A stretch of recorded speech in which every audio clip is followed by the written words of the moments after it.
Albert Anatola, ici vous partagez ce point de vue, se servir aujourd'hui de ce fait historique pour se débarrasser définitivement de la France, mais surtout lui demander des comptes de façon vive. On parle de plusieurs pays africains, pas seulement du Sénégal. Alors pourquoi ne pas fédérer comme cet appel qui est lancé aujourd'hui sur ce plateau afin de mettre la France dos au mur et de permettre à ce que la vérité soit dite une bonne fois pour tous, avec la participation, pourquoi pas, d'une commission qui, elle, serait africaine.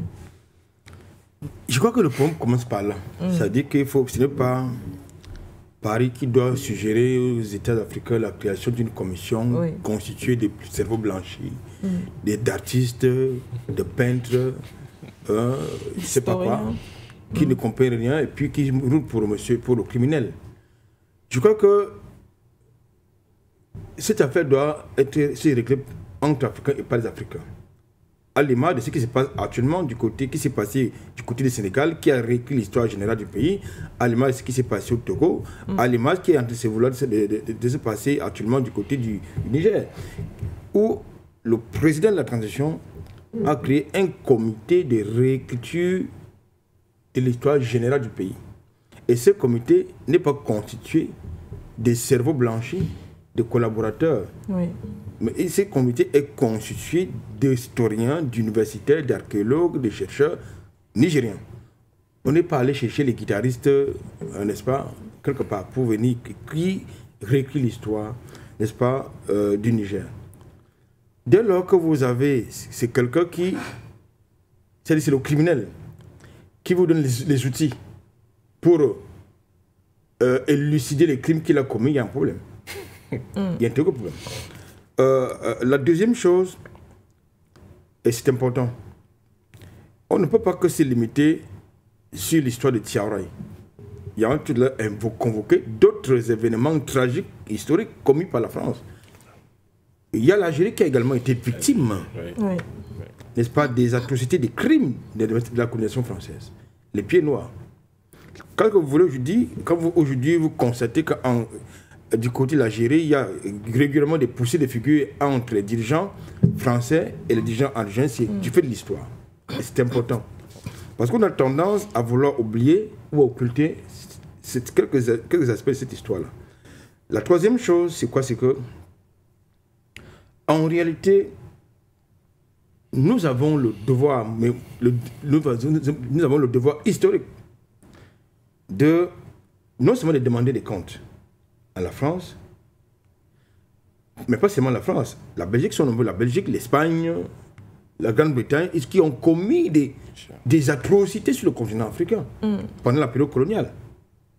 C'était une période pas possible. Cette histoire doit être enseignée.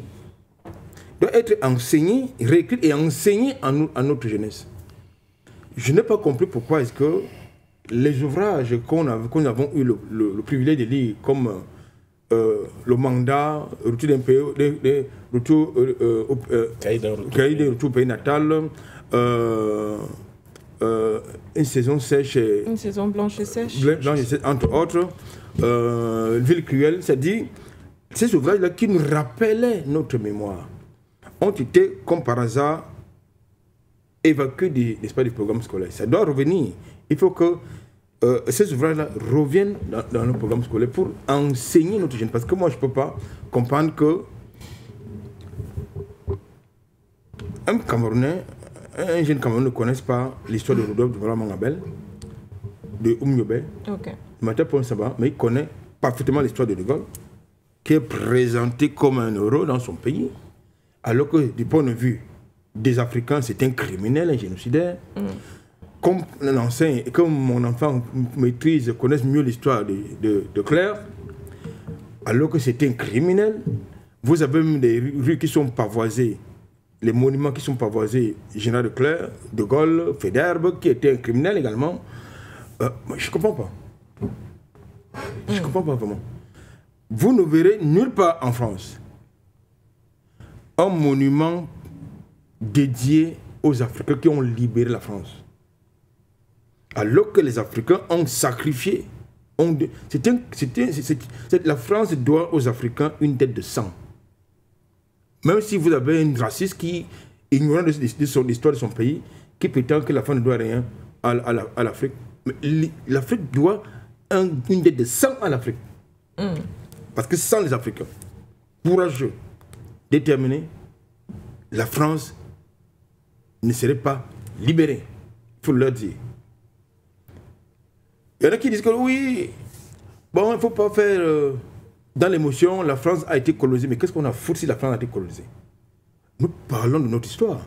Donc, comme la France a été colonisée, là je prends n'est-ce pas, les propos d'un autre raciste qui prétend que non, on n'a pas à avoir des émotions parce que la France a été autant colonisée que c'était un pays africain. Je n'ai pas des émots. Donc, c'est pour vous dire quoi? C'est pour vous dire qu'en réalité, donc, comme la France a été colonisée, la France a le droit de coloniser, de refaire les mêmes choses que ces populations ont subies aux autres peuples. C'est ça, en fait, ce que ça veut dire. Donc, nous avons donc la responsabilité, Madame Abégoudé, de mettre un terme à cela. Mais ça va être un peu plus difficile parce que la plupart des dirigeants que nous avons ne sont pas des patriotes, ne sont pas des panafricanistes, ne sont pas des nationalistes, ce sont France-Africains, pour la plupart. Et là, c'est un gros problème.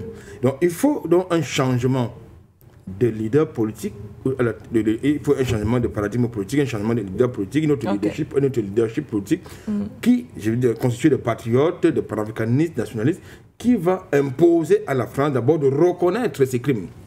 Comme l'Algérie lui rappelle régulièrement cela. Pas seulement les crimes commis sur le territoire algérien, mais les autres crimes, notamment les essais nucléaires que la France a procédé au Sahara algérien et qui ont justement détruit non seulement une partie de la population algérienne, mais également l'écosystème. Il n'y a que les patriotes et les nationalistes pour s'engager, pour avoir le courage de poser de tels actes.